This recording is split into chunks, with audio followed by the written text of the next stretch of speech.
If there's one word of appreciation that you would like to hear, that I would like to hear, any of us, from Jesus, what would it be? That you're a holy person or you're a humble person? We don't like to hear that, certainly. But I was thinking of what Jesus said in John chapter 1 to someone who was not converted. Once he commended a Roman centurion, I've not found faith in anyone like I've seen in him. Jesus said we read that in Matthew chapter 8. And that was an unconverted heathen who was probably worshiping idols, a Roman centurion. And amazing that the Lord could say that about him. God does not see as man sees. Sometimes we look at someone and says, boy, that chap doesn't really know the Lord much. And yet the Lord may see some quality in him, like the Lord saw in a Roman centurion. I've not found faith like him in anyone in Israel. Amazing words in Matthew 8. And here's another one I thought of, which is also very significant. I would certainly want the Lord to say that about me.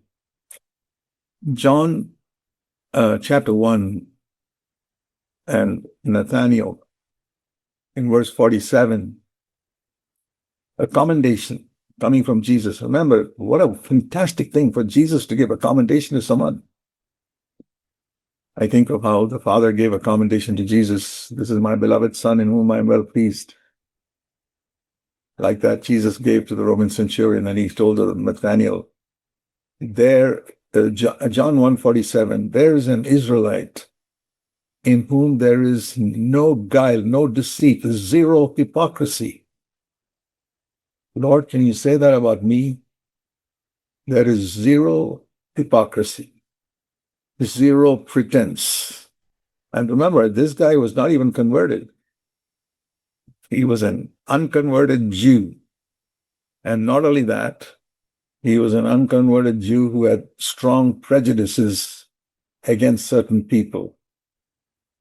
Because he says in verse 46, John 1:46, can any good thing come out of Nazareth? When Philip told Nathaniel, Jesus of Nazareth is come here, he's the one the prophet spoke about. And Nathaniel's response is, can any good thing come out of Nazareth?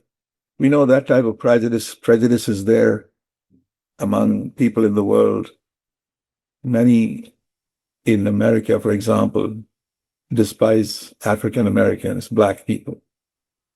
And many in India despise white people because they've been so disappointed with all the missionaries that have come there and say they're all just proud people who think too much of themselves. And then there are people who despise different groups. There are people who despise the Chinese. There are people who despise anyone from Africa and say they're all uncultured and uneducated.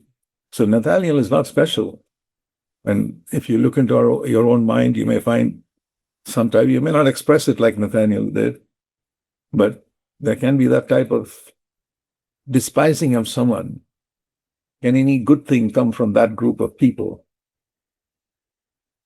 Yeah, it's good for all of us to recognize that we are sinners saved by grace. The best among us is a sinner saved by grace. I see the Apostle Paul in 1 Corinthians 15. He says, I am the least of all the apostles, and yet I think he accomplished more than any other apostle, but he thinks of himself, his own opinion is, I'm the least of all the apostles. And 5 years later, he writes Ephesians, and there he says in Ephesians chapter 3, I'm the least of all the believers, all the saints. And then 5 years later, he writes 1 Timothy, and he says, I'm the chief of sinners. See, Paul's progression of his opinion of himself was up there, least of the apostles, least of the saints, and chief of all the sinners. I mean, he wasn't being artificially humble. We can say I'm a sinner saved by grace in a light sort of way, because that's that's a spiritual thing to say. But it's quite another thing to recognize that when we are alone before the Lord, I'm just a sinner saved by grace. So it's amazing that Jesus could look at this man who had such a prejudice against anyone who comes from Nazareth. I don't know, maybe Nazareth had a bad reputation. There are certain places which have a bad reputation. Paul writes in one of his letters about those who come from Crete having a bad reputation. There are places that have a bad reputation.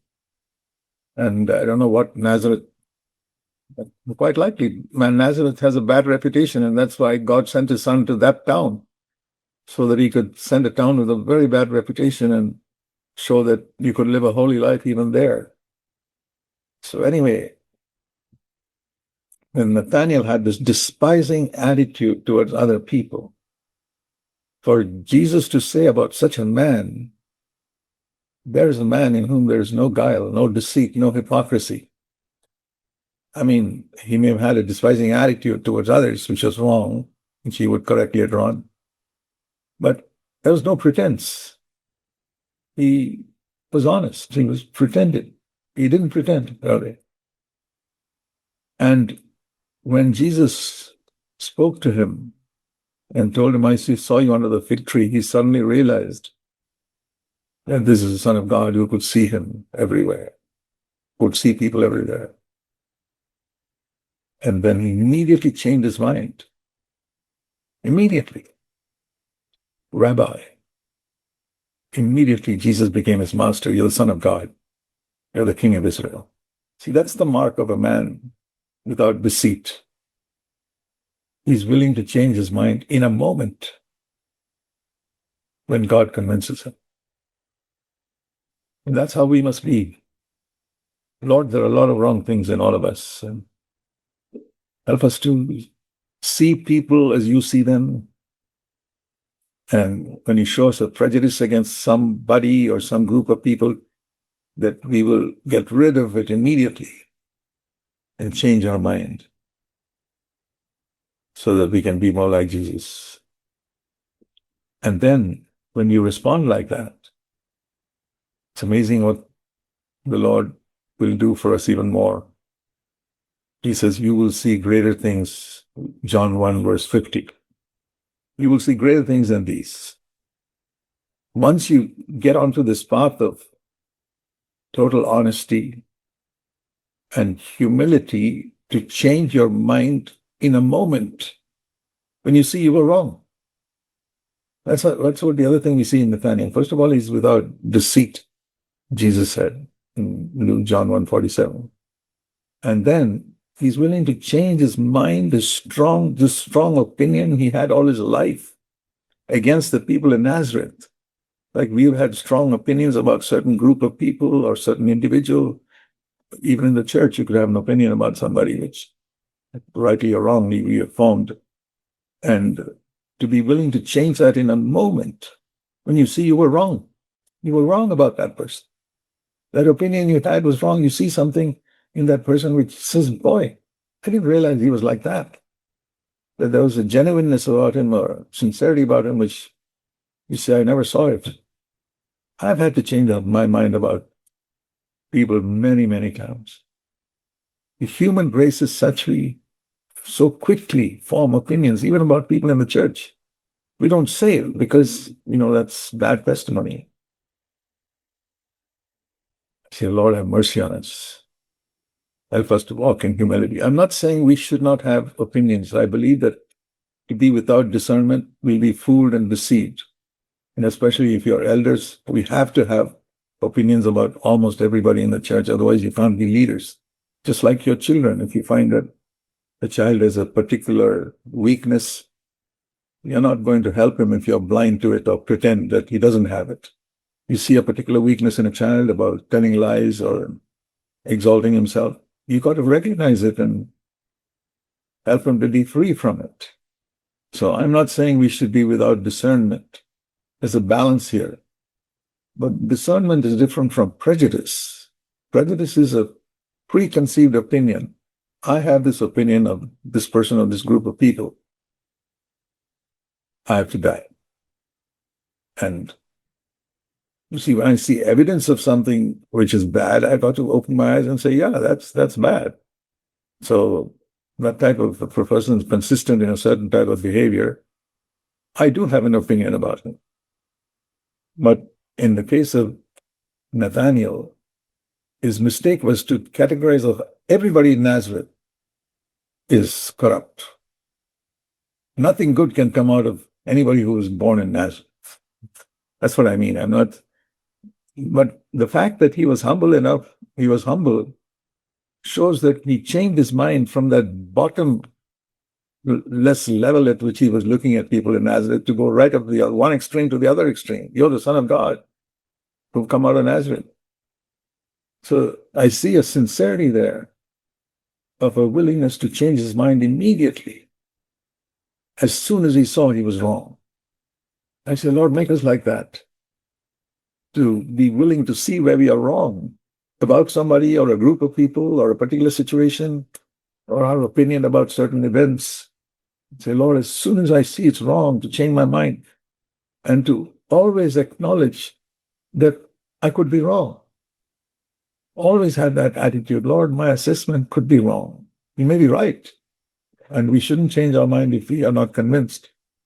So please remember, I'm not saying we should be without discernment, because without discernment, you'll never grow spiritually and you'll be deceived left, right, and center by people.